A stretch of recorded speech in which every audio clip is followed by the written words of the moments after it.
श्री श्री राधा रमणो जयति भजनिताय गौर राधे श्याम। जप हरे कृष्ण हरे राम। चरित सुधा श्री श्रीमद राधा रमण चरणदास देव बाबा जी महाशय बड़े बाबा का जीवन चरित्र। काला कुंज दास।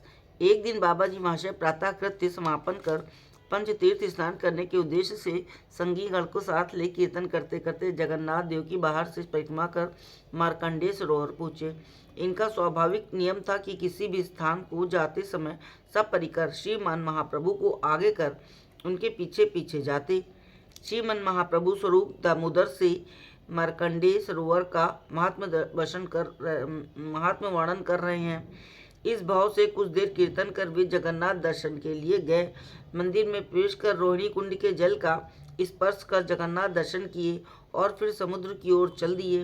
भावावेश में महाप्रभु यमुना के भ्रम से समुद्र स्नान करने जा रहे हैं। इस भाव का कीर्तन करते करते समुद्र स्नान कर चक्र तीर्थ की ओर गमन किया। चक्र तीर्थ में महाप्रभु भक्तों से चक्र तीर्थ का वर्णन कर रहे हैं। इस भाव का कीर्तन कर इंद्रधुम्न सरोवर को गए। वहां महाप्रभु रामानंद राय से इंद्रधुम्न सरोवर के संबंध में पूछते हैं और रामानंद राय यथाविधि उसका वर्णन करते हैं। इस भाव से संबंधित कीर्तन करते करते प्रेमानंद पूर्वक वहां स्नान कर जगन्नाथ दर्शन को चल दिए। आज लाला बाबू के क्षेत्र में मैनेजर प्यारी बाबू ने इन सबको महाप्रसाद पाने के लिए निमंत्रित कर रखा है। इस कारण जगन्नाथ दर्शन कर 10 बजे ये लोग लाला बाबू के क्षेत्र में पहुँचे। बाबा महाशय का कीर्तन सुनने के लिए बहुत लोग प्रतीक्षा कर रहे थे। कुछ देर उद्दंड कीर्तन कर बाबा महाशय अक्रोध परमानंद नित्यानंद राय अभिमान शून्य निताई नगरे बेड़ाई इस पद का गान करने लगी। सब लोग प्रेमानंद में विभोर होकर नृत्य कर रहे थे। इसी समय कोई 30 वर्ष की आयु का एक भागलपुर निवासी ब्राह्मण वहां आकर नृत्य करने लगा। ब्राह्मण बहुत रोगी था। उसके दाहिने हाथ में डंडा, बाएं हाथ में घंटी और कंधे पर कंबल था। वो इस प्रकार विभोर होकर नाचने लगा कि घंटी और कंबल भूमि पर गिर पड़े। फिर भी उसे कुछ पता न चला। दोनों नेत्रों से अविरल आंसुओं की धारा बहकर उसके वक्षस्थल को भिगो रही थी। उसका भाव और गति देखकर जान पड़ा कि उसकी श्रवण शक्ति कुछ कम थी। कुछ देर अविश्रांत भाव से नाचते नाचते अचेत हो भूमि पर गिर पड़ा। सब लोग उसे चारों ओर से घेरकर नृत्य करने लगे।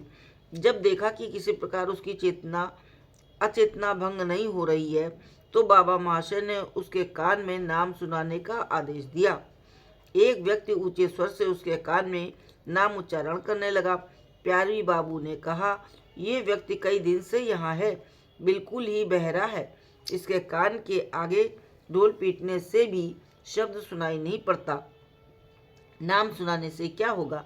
ये सुन बाबा ने ब्राह्मण के निकट बैठकर जैसे उसकी छाती पर बायां हाथ रखकर जय निताई कहा, वैसे ही उसका सर्वांग रोमांचित हो उठा। तब बाबा महाशय उसके कान में मंत्र प्रदान करने लगे। एक एक मंत्रात्मक वर्ण के ब्राह्मण के कान में प्रवेश करने के साथ उसका देह कंपायमान होता था। क्रमशः उसके नेत्र और मुख प्रफुल्लित होने लगे। मंत्र समाप्त होते ही वो अति विस्मित भाव से जय निताई कहकर नाचने लगा। उसके मुख से निताई नाम सुनकर सब अवाक रह गए। बाबा जी महाशय ने उसे हृदय से लगा लिया। वो रोते रोते बोला, गुरुजी और एक बार बोल दीजिए, दो एक बात पाशर गई बा। यह सुनकर सब समझ गए कि ब्राह्मण के ने मंत्र सुन लिया है। बाबा महाशय ने और एक बार उसके कान में मंत्र पढ़ दिया। क्रमशः कीर्तन समाप्त कर सब प्रसाद पाने लगे।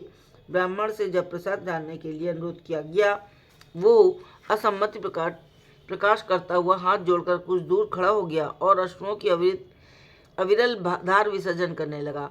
यथा समय सबका प्रसाद पाना समाप्त होने पर ब्राह्मण बाबा महाशय की पत्तल पर जा बैठा। उसका भक्ति विश्वास देख सब आश्चर्यान्वित हो गए। इसी समय से ब्राह्मण बाबा महाशय के साथ रहने लगा। वो अंग्रेजी, बंगला और हिंदी जानता था। कुछ दिन पश्चात बाबा महाशय ने उसे भेंट देकर उसका नाम कुंजदास रखा।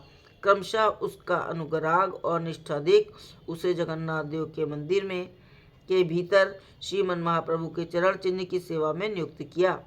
सब लोग उसे काला कुंजदास कहकर पुकारते थे। काला कुंजदास अवकाश पाते ही गुरुदेव की सेवा में किसी न किसी रूप में नियुक्त रहते। किसी किसी दिन सारी रात बीतने पर भी छोड़कर शयन न करते। गुरु सेवा में इस प्रकार की निष्ठा बहुत कम देखने में आती है। जय हो बड़े बाबा की।